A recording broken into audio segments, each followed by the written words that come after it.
This place was tidy, but as usual, I start everything. What have I got here? This is the start of a, it's going to be a trifilar coil, so it's got trigger and two primaries, or a primary and secondary on it. I'm building that because I've made this. This is part of the Tin Man circuit, the SS-SSG split charge one, where it's got an NPN and PNP. You see I've got to solder all the ends on yet, and this was actually part of a four-way pre-direct fire. No, it's part of an original Bedini circuit, but obviously because of the Tin Man modifications, I've built it that way around because it's a bit easier.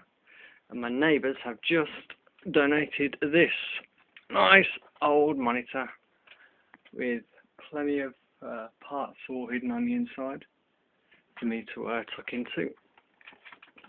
Not to mention I got another one underneath my bed. Yeah, I've just been up Maplins, as evident as well. I always right thing on my hands. Yeah, I've been up there to get some solder, so I can solder that and finish this. There's like fine wire. There is 10.8 ohms resistance on it.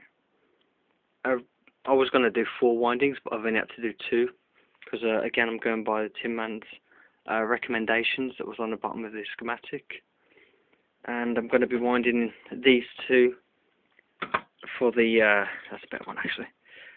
These 2, bit of a mess, but yeah, I'm going to use these 2 for the 2 primaries. I'm going to try have a go with the L.A.G system.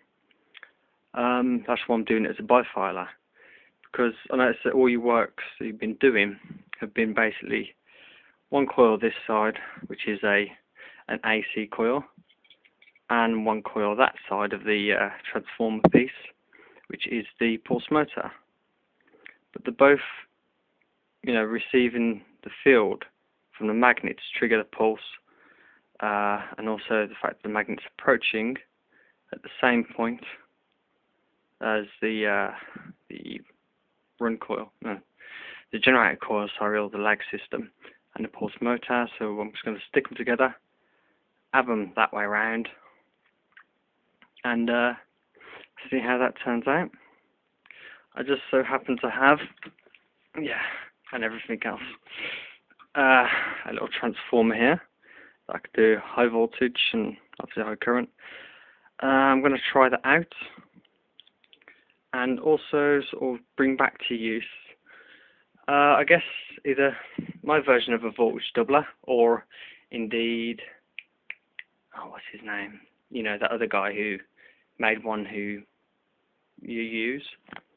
But yeah, just using a bridge rectifier instead of building all. Sorry about fingers.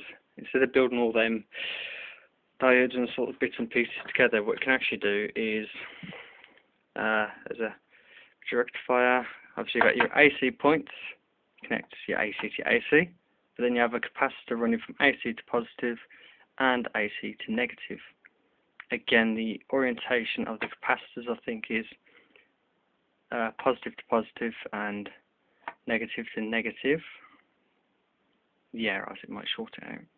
Or indeed it might be positive to negative, depending on what type of cap you have. And it's so annoying to find pieces around. These have always been good caps for me. As you can just about make out there, 35 volt, 4700 UF. I can't remember what exactly UF stands for, microfarads or something like that. But these have always been good. If I take one of these, and let's see, that's a positive, so I'll put the positive to the positive and then negative to an AC point. Again, that actually does double the voltage or increase it anyway. I didn't really calculate by how much, but it's the same principle. and that's my generator still sitting around waiting on coils to be rewound, recut, and everything else. Yeah, it's a little overall look at the chaos that I create. That's going to be the pulse motor for yeah, I smoke. Yeah, for this one here, and actually they're going to be the two. It's obviously a hard drive and my really strong thread that's sort of sucked in super glue. Holds it pretty steady too. But I never really thought about how the hell am I going to mount that up in the air above it. So I think I might just cable tie it to a plank of wood basically. That will hold it steady. And use my favourite tool, super glue, which I actually just fixed my sort of improvised soldering stand, because the tape went. I fixed it with a bit of super glue, and I'm going to have a go doing that. So I know it's a bit quick, a bit of a push around my room, but I guess that's just the way I am. Okie dokie, yeah. Alright, see you guys.